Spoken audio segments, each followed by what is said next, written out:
new species we've made. You just went and made a new dinosaur? Yeah, it's kind of what we do here. The original Jurassic Park trilogy has always been a set of movies with a pretty universal opinion. I agree the first one's the best, apart from a few problems. The second one's not as good, but definitely not terrible like some people claim it is.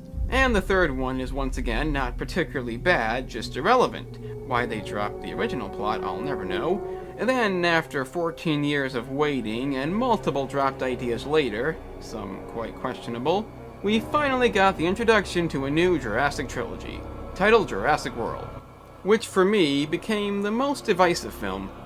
On one hand, it had some of the dumbest fucking moments in the franchise, even dumber than that scene from the first movie when the kid wouldn't hand her the damn gun. But then it has some of the better moments that are actually well done and quite memorable. I guess in the end it comes down to how critical are you gonna be. Can you overlook something and just have fun with it? Or is this the fourth movie and is that just unacceptable? Let's find out as we analyze Jurassic World. Unlike any other film in the franchise, we don't open with a complete disaster, instead with the hatching of what is clearly a plain old dinosaur. If you watch this upon release, you'll know that is not the case due to all the trailers. But enough of that right now, because we need to meet the kids of the movie, because how could we not have that? One of which is some kind of genius, and the other just doesn't want to be there. Because an island full of dinosaurs is boring. Phones are better. I get those cliches in. They head to the park via a monorail this time, and we're introduced to Zara, the person who's supposed to look after them. We'll talk about her later. And their mom, Sister Claire, the important character of the movie, and stereotypical business cliche, with the infamous high heels. We'll talk about that later too, maybe. And it turns out the kid's kinda right, as the idea of a park full of dinosaurs has gotten kind of old. See, in this movie, the park's been open for some time, and nobody gives a shit anymore. Which is a realistic outcome, no doubt. So to keep people entertained, they've spliced genes together to create something they probably can't handle. A hybrid of sorts. Oh, and Dr. Wu's back. I guess someone needs to be. We won't get to see that just yet, as we have references to make, along with the best character in the movie. Didn't occur to you maybe that's in poor taste? The shirt? Yeah, no, it did. I understand people died. It was terrible, but that first park was legit. I fucking love this guy. If somebody brought him back for the next movie, that would be amazing. But unlikely. We then meet Simon, the owner of the park, who clearly shares John Hammond's optimism. Maybe you should just focus on the controls.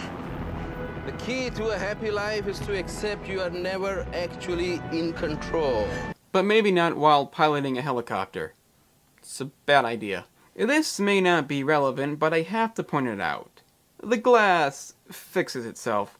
It's not as bad as the hand touching the raptor, but it can't be ignored. We then finally get introduced to the lead of this movie, a stereotypical cliche action hero. He's actually Owen, but compared to Sam Neill and Jeff fucking Goldblum, he's kind of less interesting. Kinda like the obvious villain, the guy from Law & Order: Criminal Intent, who wants to use raptors for military purposes. This is interrupted, though, as some dickhead falls in, giving Owen a chance to show off his abilities, and prove that raptors are not safe for military use.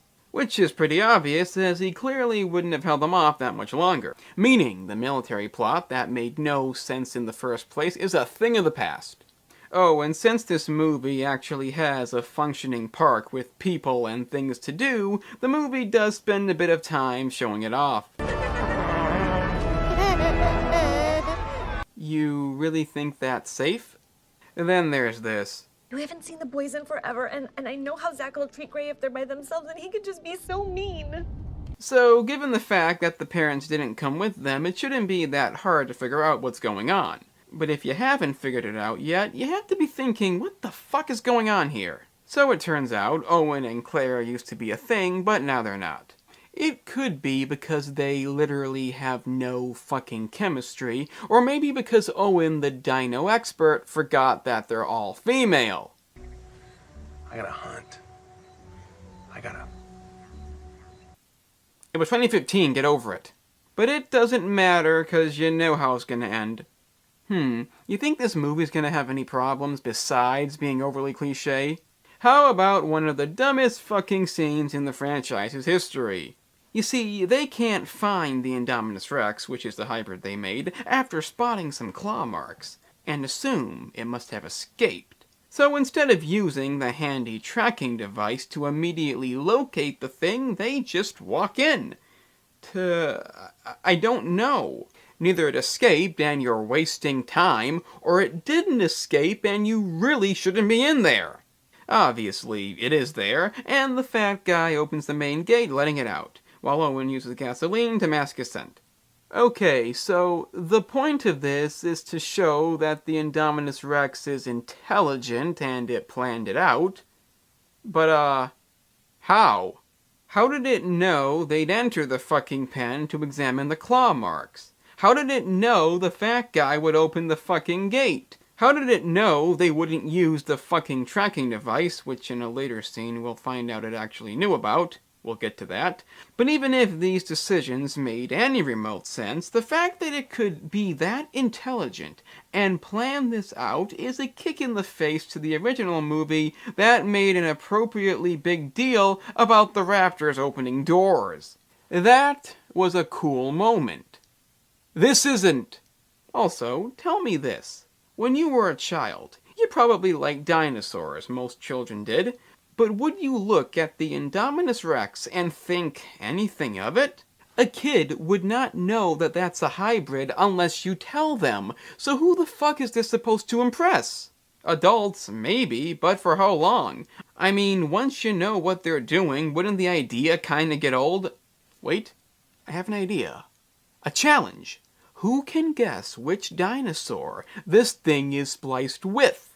Is it A, a Stegosaurus, B, a Pterodon, C, a Velociraptor, or D, Jeff Goldblum? We'll have to wait for the climax to find out, but for now, let's solve the other mystery of why their mom is so fucking sad in this oddly placed scene. Turns out the parents are getting divorced, because it's cliche, and it gives them a chance to never bring it up again. It was gonna be a thing in the first movie, but they cut it out.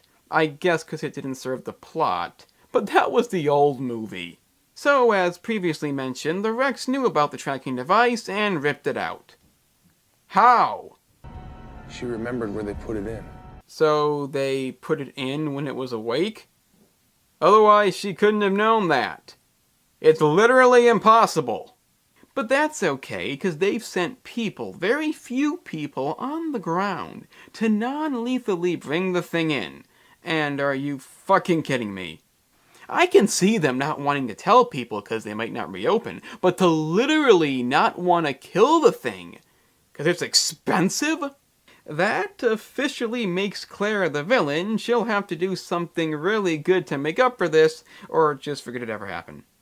Okay, the plan fails, but my question is, why did this thing use the tracking device and its camouflage abilities that it shouldn't have to set a trap even though it clearly didn't need to?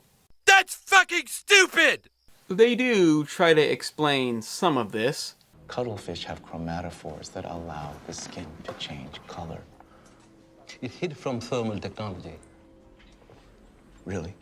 But how the fuck did it know it had thermal technology, and why the fuck didn't they know about this? Anyway, the two kids managed to get into one of those dome things right before they shut down, for safety reasons. Isn't that convenient? And they venture into the restricted area that's been clearly broken down to see something other than the thing that clearly broke it down. I'm just worried that you're not getting the full Jurassic World experience. You're given free range to drive the damn thing. What more could you want? There's no logical reason to go in there. The dino nerd should know this. Also, who the fuck thought it was a good idea to give people, especially children, that kind of freedom? What if they don't bring it back? No drivers. No drivers. They're electric. They run on this track in the middle of the roadway here. Totally non-polluting, top of the line. Spared no expense.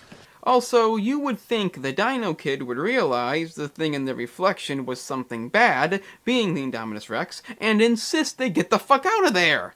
Instead, they get attacked, inevitably escape, and leap to freedom just in time. They come across the visitor center from the first movie, and I gotta admit, I don't mind this. Some may say it's playing on nostalgia, but I personally don't mind.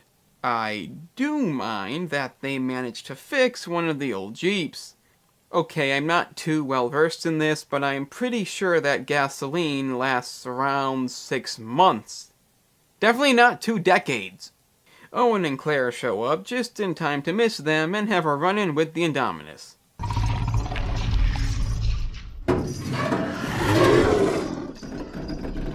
I know what you're thinking, this makes no fucking sense, and you're right. But in a deleted scene, they masked their scent using a traditional pile of dino shit, which was cut, and I'm kinda glad it was, but it does in turn create another unrealistic scene. But at least the next film won't make the same mistake.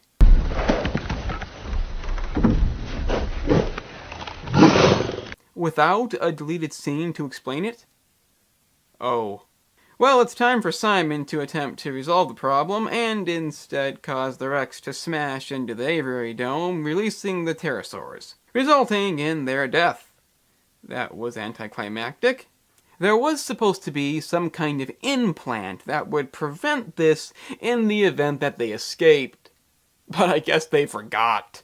So they're free to rampage, and it's time for the scene that so many found controversial, the death of Zara.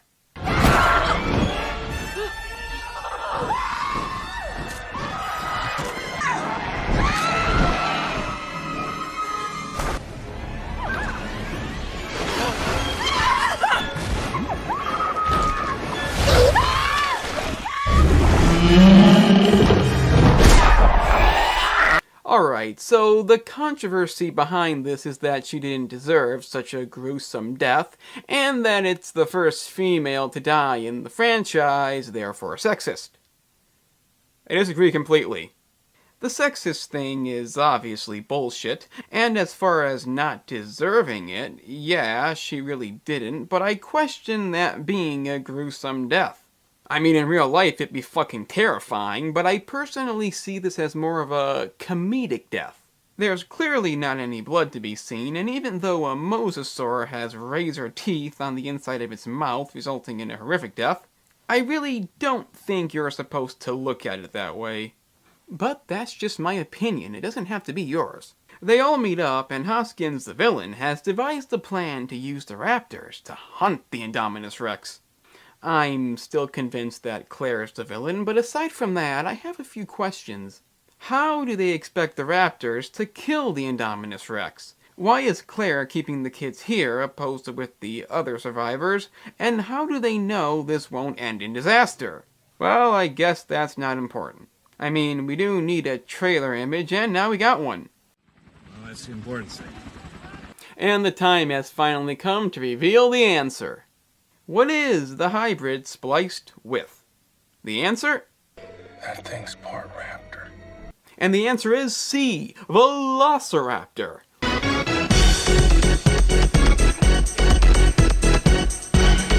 And because of that, it can convince them to turn on Owen. That's not how DNA works. At all. So with just about every rule broken, they attack.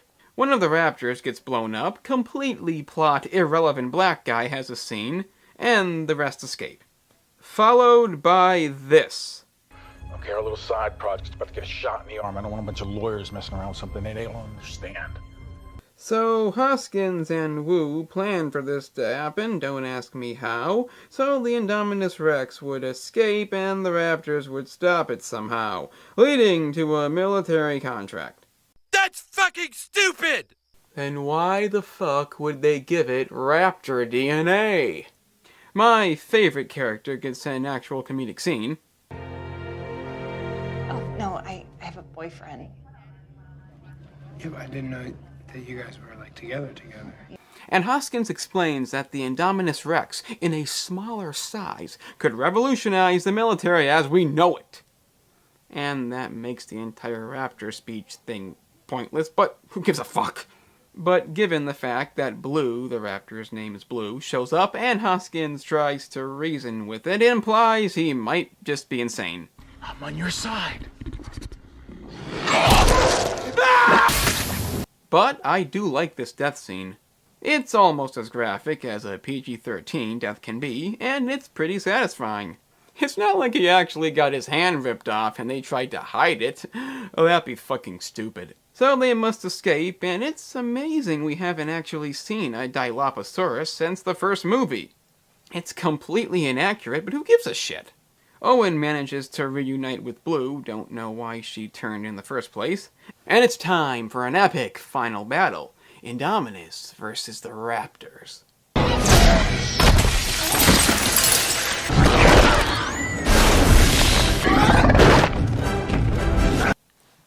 Okay. So Claire goes off to release a T-Rex, still in high heels, I know I must point out.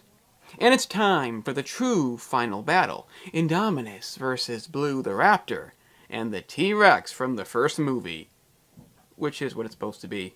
And it's an epic fucking fight indeed. I may have complained about this film a lot, and I stand by all of it, but this climax, while not making up for it, is the best climax of any film in the franchise. A bit controversial, but I feel it at least deserves that. Oh, and the Mosasaur is apparently the true winner. So the dinos part on good terms, I guess, take what you want from that. And when I said the divorce wouldn't get brought up again, I bet you didn't think the parents would appear again in a scene with the kids and still mention nothing. So what do we do now? Probably stick together. For survival. Obviously. And the movie ends on a somewhat symbolic note, proving at last the T-Rex is relevant. But not for long. And that was Jurassic World, and it was really fucking stupid. I know I implied I kinda liked it, and I do, but only in a guilty pleasure kind of way. The film is infested with plot holes, scenes that make no fucking sense, and characters that may as well be named after their cliches. There's a lot to hate, and I wouldn't remotely blame you. It is easily worse than anything in the original trilogy, and I mean anything, and definitely not worth the decade-long wait, and the anticipation this film built up. However, it's still a fun movie. The pacing is well done, it looks amazing, the action is pretty good, especially the ending, and I do personally like the references. It's not good, and I'm definitely not trying to defend it, but when you consider what other films have done that were not only badly written but void of any enjoyment, I can see why people don't hate on this as much. With films like Alien Isolation, The Predator, and the last 3 Terminator movies, you not only feel depressed but ashamed to be a fan. This movie simply doesn't have the same feeling. It feels like they were trying, even though analyzing it makes that feel impossible. But to those who hate it, you're definitely not wrong. But hey, maybe they learned from this, and actually made the next installment good.